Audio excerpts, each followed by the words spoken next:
जय जय रघुवीर समर्थ. समर्थ म्हणतात की वेळ आहे तोपर्यंत त्याचा तुम्ही उपयोग करून घ्या. वेळ आहे, काळ आहे, तोपर्यंत आपल्याला जे काम करायचं आहे ते करून घ्या. एकदा का वेळ काळ निघून गेली की तर काहीच उपयोग नाही असं समर्थ आपल्याला ते सांगतात. आणि म्हणूनच समर्थ म्हणतात की जे काम केल्यानंतर आपल्याला त्यातून काहीतरी फायदा होईल, काहीतरी लाभ होईल, काहीतरी प्राप्त होईल, अशा कामातच तुम्ही वेळ वाया घालवा असं समर्थांनी आपल्याला इथे सांगितलं. त्यातून जर आपल्याला काहीच प्राप्त होत नाही आणि मग मात्र आपला वेळ असाच वाया जातो असं समर्थांनी आपल्याला इथे सांगितलं. आणि ते समजावून सांगण्यासाठी समर्थ आपल्याला एक बोध सांगतात. समर्थ म्हणतात की एकदा स्वामी विवेकानंद नदीच्या कडेला बसले होते. त्यावेळेस तेथे एक साधू महाराज आले आणि ते स्वामी विवेकानंदांना म्हणाले की तुम्ही स्वामी विवेकानंदच आहात ना? त्यावेळेस स्वामी विवेकानंद म्हणाले, हा मी स्वामी विवेकानंदच आहे. दुसऱ्यांदा त्यांनी विचारलं, तिसऱ्यांदा विचारलं. त्यावेळेस तो साधू महाराज म्हणाला, तुम्ही इथे का बसला आहात? त्यावेळेस स्वामी विवेकानंद म्हणाले की मला नदी पार करायची आहे आणि त्यासाठी मी जहाजाची वाट बघत आहे, होडीची वाट बघत आहे. त्यावेळेस तो साधू महाराज म्हणाला, तुम्ही तर स्वामी विवेकानंद आहात आणि तुम्ही फक्त जहाजाची वाट पाहत आहात, तुम्ही तर परब्रह्म आहात. मग तुम्हाला जहाजाची वाट पाहण्यात काय गरज आहे? तुम्ही तर सर्व लोक तुम्हाला ओळखतात, सर्व लोक तुमचं कीर्ती गातात आणि तरी तुम्ही जहाजाची वाट पाहत आहात. बघा म्हणले, मला तर या जगामध्ये कोणीही ओळखत नाही, तरीही मला खूप विद्या प्राप्त आहे. मला या पाण्यावर चालण्याची सुद्धा विद्या प्राप्त आहे. त्यावेळेस त्या साधू महाराजांना अहंकार आला आणि त्यांनी स्वामी विवेकानंदासमोर नदीवर पायाने चालून नदी पार केली आणि पुन्हा त्याच पाण्यातून पायावर चालून परत इकडच्या साईडला आले. म्हणजे पाण्यातून चालण्याची त्यांना विद्या प्राप्त झाली होती. त्यावेळेस तो साधू महाराज स्वामी विवेकानंदांना म्हणाले की बघा म्हणले, मी पाण्यावर चालू शकतो पण तुम्ही चालू शकता का? तुम्हाला अख्खं जग ओळखतं पण तुम्ही पाण्यावर चालू शकत नाही. मला कोणीही ओळखत नाही पण मी पाण्यावर चालू शकतो. त्यावेळेस स्वामी विवेकानंद त्याला काहीच बोलले नाहीत आणि म्हणाले की तू चल माझ्या बरोबर, जहाज आले आहे, आपण पलीकडे जाऊया. त्यावेळेस तो साधू महाराज स्वामी विवेकानंदाचं ऐकलं आणि तो जहाजामध्ये बसला आणि ते जहाज पलीकडच्या किनारी त्या दोघांनाही सोडवलं.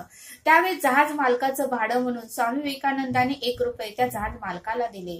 50 पैसे त्या साधू महाराजांचे आणि 50 पैसे स्वामी विवेकानंदाचे.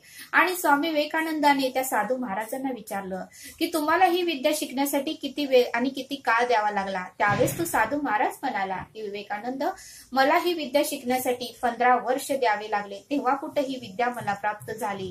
त्यावेळेस स्वामी विवेकानंद म्हणाले की जे काम करण्यासाठी तुम्हाला 15 वर्ष लागले, जे काम फक्त 50 पैशामध्ये होऊ शकते, नदीच्या अलीकडून पलीकडे जाण्यासाठी फक्त 50 पैसे देऊन आपण नदीच्या अलीकडून पलीकडे जाऊ शकतो, त्यासाठी तुम्ही 15 वर्ष वाया घालवले. तेच जर 15 वर्ष तुम्ही समाज कल्याणासाठी जर दिले असते, समाजाच्या सेवेसाठी जर केले असते, समाजाला उत्तमाचं ज्ञान देण्यासाठी जर तुम्ही वापरलं असतं, तर आज अख्खं जग तुम्हाला ओळखलं असतं.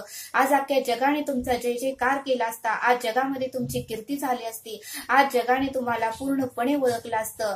आणि त्यावेळेस साधू महाराजचे डोळे उघडले आणि त्याने स्वामी विवेकानंदांना साक्षात दंडवत घातला.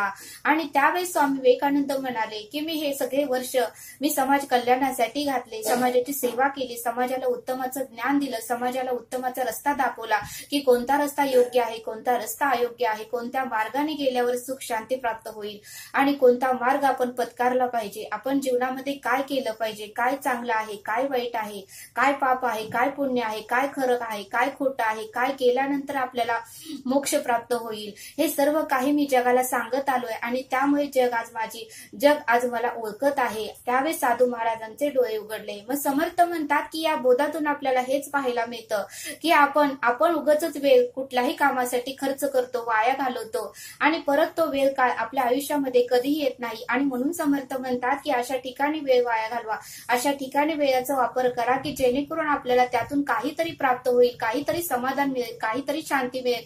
असं काम करण्यामध्ये तुम्ही वेळ वापरा असं समर्थांनी आपल्याला इथे सांगितलं. आणि म्हणून समर्थ म्हणतात की स्वतःचे एक ध्येय निश्चित करा, स्वतःचे एक स्वप्न निश्चित करा आणि त्यासाठी धडपड करा, प्रयत्न करा, सातत्य ठेवा आणि तिथपर्यंत पोहोचण्याचा प्रयत्न करा. तुम्हाला तुम्हाला तिथपर्यंत जाण्यासाठी कोणताही अडथळा आला तरी तो पार करून त्या स्वप्नापर्यंत पोहोचण्याचा तुम्ही प्रयत्न करा. तुम्ही नक्कीच तेथेपर्यंत पोहोचू शकाल असं समर्थांनी आपल्या या बोधातून समजावून सांगितलं. तरी आता आपण येथेच थांबूया. धन्यवाद. जय सद्गुरू.